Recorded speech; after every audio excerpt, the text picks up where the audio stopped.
Hello editors! Today I want to discuss nominations for film editing for Oscars 2023 and why I think there are actually only two competitors in that category. So let's have a look at the list of the films that have been nominated. The first one is The Banshees of INISHERIN, edited by Mikkel, Nielsen. This is Martin McDonagh's film and this is the first time they worked together. Actually, the film itself is dedicated to the memory of John Gregory, the editor that Martin McDonagh worked on the Three Billboards or In Burgess. The second nomination goes to ELVIS, edited by Matt Villa and Jonathan Redmond. The next nomination goes to Monika Willi for her work on Tar. The third one goes to Paul Rogers for Everything Everywhere All at Once. And last but not least, Top Gun Maverick, edited by Eddie Hamilton. All that follows is just my opinion, just my subjective point of view. It has nothing to do with the quality of the work. I can only wish I would have like 1% of their experience. But seeing all those 5 films, I have to say that I really think there are only two competitors, namely Paul Rogers and Eddie Hamilton. Why is that so? Evaluating editing is an extremely difficult task. A finished film is a result of collaboration of multiple departments. As the audience, we have no idea what the quality of the original performance was. We don't know about the rewriting process that happened in the editing room, how close the finished product is to the scripted version, and we can't see many other layers, many other angles of the challenges and the opportunities that the editor had. And it's not like that only for editing. If you think about performance of the actors, as the audience, we really judge the edited version of their performance. It's a little bit different for long takes, but in general, the performance that you see is the mixture of what the actor provided, what editor did on top of it. All of that makes evaluating a film edit extremely difficult, almost undoable tasks, I would say. But we can think about what qualities of editing should be awarded. So let's go through the list of the movies. So let me show you a scene from Everything Everywhere All at Once so that we can discuss the qualities of this type of editing. 你的眼神已经告诉我了。Women. You still drunk? I love you. What? It's okay. I love you.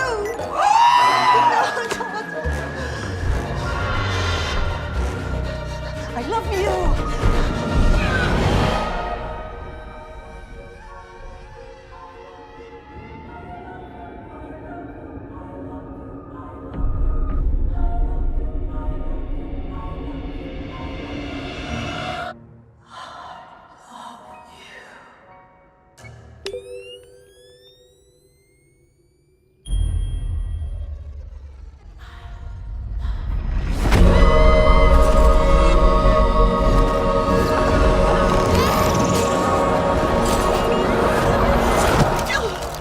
Okay, that's enough. This is beautiful. The execution of that edit is just insanely good. The edit is flawless. It's supported by amazing sound design. Like, if you listen to it, the music, the sound effects, the follies, all of it plays in like a orchestric movement that is just perfect. It's both seamless and noticeable. You can see the edits, like it's obvious. You can feel the edits. You can subconsciously feel that the story is told by editing. And the story is very complicated for this movie. It serves the story, puts the story first, but also makes for amazing spectacle. And by the way, this kind of editing is not for everyone. For example, my wife didn't like the film. She actually left in the middle.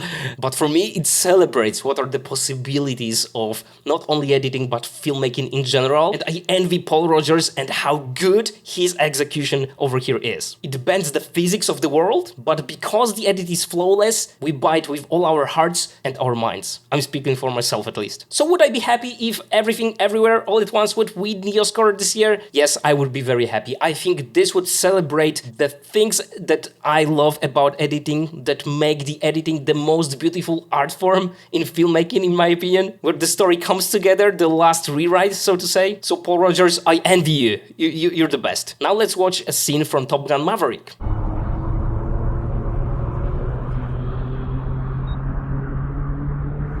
Windshield had caution.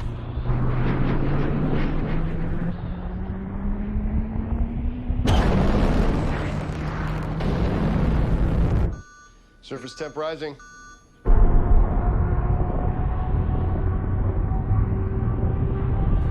Come on, sweetheart, just a little more. Just a little.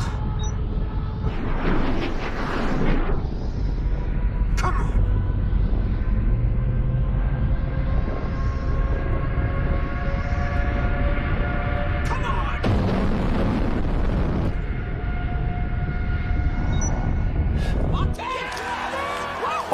I'm speechless to some extent, because I think that this is exceptional editing once again. This shows masterful skills of storytelling, masterful revealing of information to keep us in the loop, to show everything, every bit of information that we need, at the same time building tension and releases of the tension. I think that Eddie Hamilton is just one of those editors that is master in this type of editing. This film doesn't give those opportunities that Everything Everywhere All at Once does. It's not this type of experimental edit. This really roots itself in the fundamentals of editing, makes the story the central element of every decision. I don't know about you, but I feel like every cut is motivated. Every close-up of the face that we get, every insert tells us a story, and this goes on for the rest of the movie. There are like a few scenes that are just like emotionally brilliant, I think, brilliantly played, and the way he uses inserts, the way he uses close-ups, and the way he switches from one place to another. Meanwhile, back in the, the Star Wars kind of editing type of situation is just brilliant, and I have no words. And once again, I only wish I would be close to that level one day. So again, the same question. Would I be happy if they celebrate this type of editing, this type of masterful craft? Yes, I would be 100% happy with it. Eddie Hamilton, my fingers are crossed. Get that Oscar, man. Also, one more factor, if you've ever listened to any interviews with Eddie Hamilton, he's someone who knows how to talk about film editing.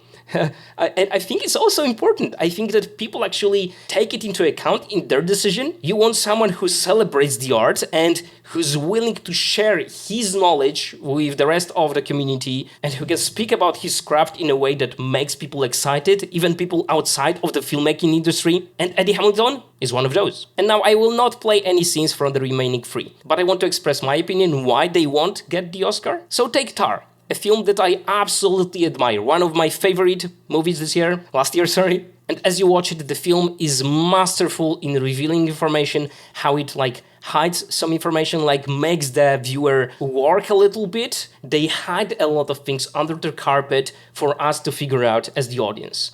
You don't have a definite answers.